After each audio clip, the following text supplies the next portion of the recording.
Shararre Kawu dan sarki mawaƙi ne wanda yake taka rawar gani musamman ma a wannan dai shekara wacce muka shigo sabuwar shekara 2022. Duba da mawaƙin yake taka rawar gani yake fitar da waƙoƙin shi, tabbas mun yi duba da yadda yake fitar da waƙoƙin nashi. Ya cancanci a yaba mawaƙin kuma a jinjina masa, a bashi fa manya-manyan award wannan ake ba mawaƙa. Idan muka duba za mu ga mawaƙin tabbas ya fitar da waƙoƙi wanda suke masu matuƙar yawa a faɗin Najeriya. Za ku ga waƙoƙin da ya fitar waƙoƙi ne wanda masoyan suka ji su suka ji daɗin su suka yaba da su. To dai da muka zo muku da wata basiriyar waƙa wacce za mu samu ita a cikin wannan channel, to bayan mun sama ita muna roƙon da alfarma da amana sharing ɗin bidiyon zuwa dukkan wasu gururrukan ka na waƙa da na fitar domin ka tabbatar mana da cewa ba kana bibiyar wannan channel ɗin ta mai albarka mai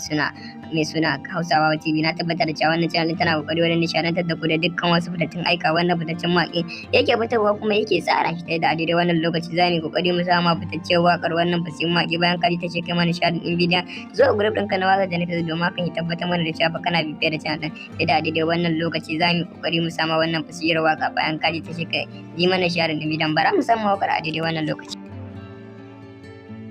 Ji kun girma amsan kira taho gani ko gida ban je ba tauraro na abin misali na inda ke ba kowa san ko ka zo tare hawaye na gari na kyakkyawa bana tsoro idan kana go.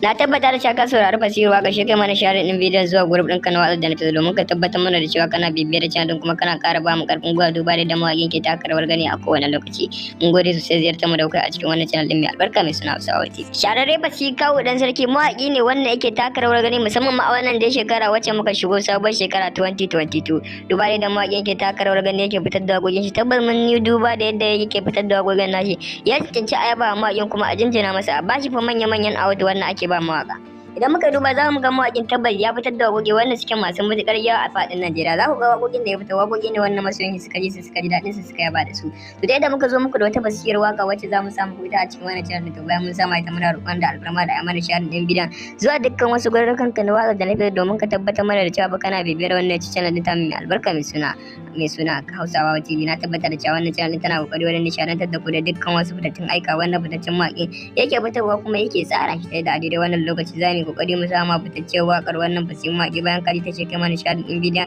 zuwa group ɗinka na waƙar da na fitar domin hakan ya tabbatar mana da cewa ba kana bibiyar da channel ɗin yadda a daidai wannan lokaci za mu yi kokari mu sama wannan fasihar waƙa bayan ka ji ta ce kai yi mana sharing ɗin bidiyon bara mu sama waƙar a daidai wannan lokaci. Manya-manyan award wannan ake ba mawaƙa. Idan muka duba za mu ga mawaƙin tabbas ya fitar da waƙoƙi wanda suke masu matuƙar yawa a faɗin Najeriya. Za ku ga waƙoƙin da ya fitar waƙoƙi ne wanda masoyan suka ji su suka ji daɗin su suka yaba da su. To dai da muka zo muku da wata basiriyar waƙa wacce za mu samu ita a cikin wannan channel, to bayan mun sama ita muna roƙon da alfarma da amana sharing ɗin bidiyon zuwa dukkan wasu